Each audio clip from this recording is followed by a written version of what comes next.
Have you ever wondered why the more you push, the harder things seem to get? What if there's a secret to achieving more by actually doing less? Across the globe, different cultures tackle the concept of effort in fascinating ways that might just change how you approach work, life, and success. If you're ready to discover a more effortless path to achievement, then stay tuned as we unlock the mysteries of the law of reversed effort and show you how to apply it. Think about trying to fall asleep. The more you force it, the more elusive sleep becomes. Or consider moments when desperation in relationships leads to strain rather than closeness. In a world that often tells us more is better, there exists a fascinating concept that challenges this norm: the law of reversed effort. Also known as the backwards law, it suggests that in certain situations, trying too hard can actually yield worse results. Think about trying to fall asleep. The more you force it, the more elusive sleep becomes. Or consider moments when desperation in relationships leads to strain rather than closeness. This principle isn't just a quirky observation. It's backed by psychological studies that show how excessive force can lead to mental blocks and diminished outcomes.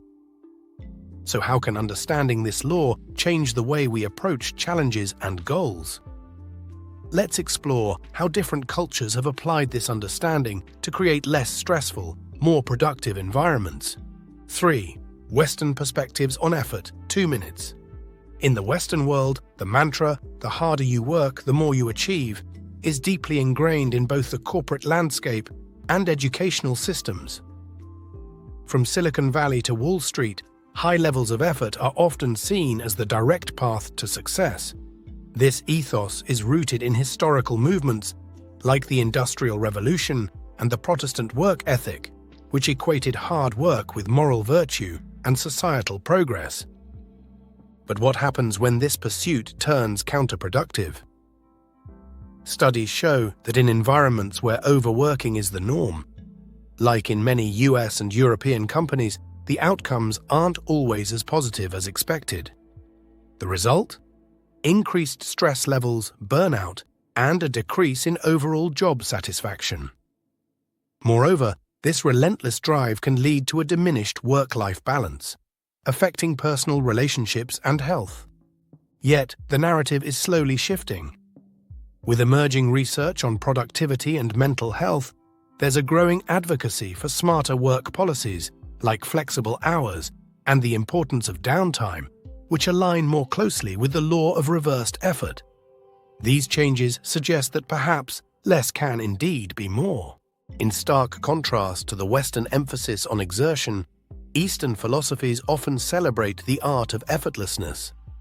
Central to this mindset is the Taoist concept of Wu Wei, which translates to non-doing or doing nothing. This doesn't mean literal inactivity, but rather taking action that is in harmony with the natural flow of life, which often requires less force and more intuition.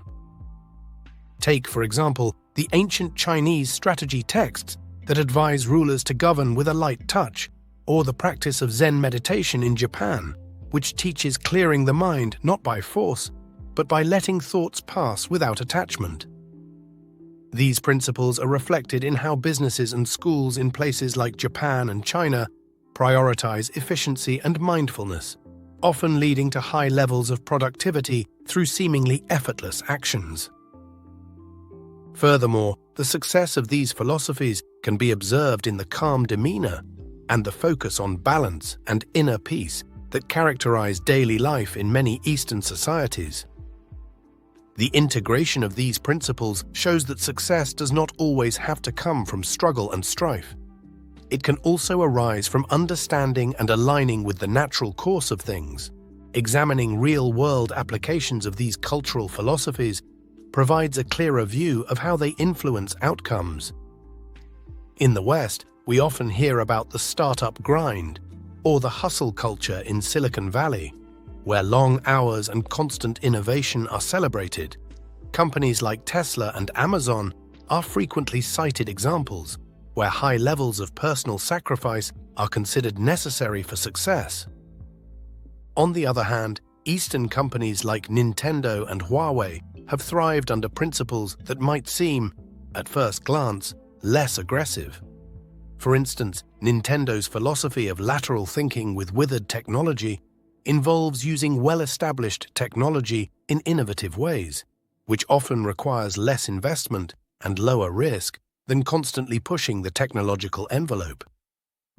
This approach not only reduces the effort in terms of resource allocation, but also focuses on creativity and efficiency. Understanding these diverse approaches to effort and success isn't just academically interesting, it can have real practical benefits for your everyday life. Whether you're a student, a professional, or someone seeking personal growth, here are a few ways you can experiment with these concepts. Embrace Wu Wei in your projects. Start by identifying areas in your work or personal projects where more effort isn't necessarily yielding better results. Sometimes, stepping back allows the solution to emerge more clearly and effortlessly. Set boundaries on work hours. Inspired by Western productivity, set strict boundaries for your work hours. This can help you focus intensely during work periods while ensuring you have enough downtime to recover and rejuvenate. Incorporate mindfulness practices. Borrow from Eastern traditions by integrating mindfulness practices into your daily routine. This could be as simple as starting your day with meditation. Optimize rather than maximize. Instead of constantly seeking to maximize output, focus on optimizing your workflow. Automation tools can handle repetitive tasks, leaving you more energy for creative and critical tasks. Learn from both cultures. Try blending the high-energy, goal-oriented drive common in Western cultures with the holistic, balanced approach favored in Eastern cultures. For instance, pursue ambitious goals, but remain flexible in how you achieve them, staying open to intuitive adjustments along the way. It's clear that there's no one-size-fits-all solution. Whether it's the intense drive of the West with its relentless pursuit of results, or the serene wisdom of the East that emphasizes harmony and balance, both approaches offer valuable lessons. If you found these insights valuable, please like, share, and subscribe for more thought-provoking content. Don't forget to comment below with your thoughts or how you plan to apply these lessons in your life. Stay curious and keep exploring new ways to achieve your goals with balance and creativity. And as always, thanks for daring to know.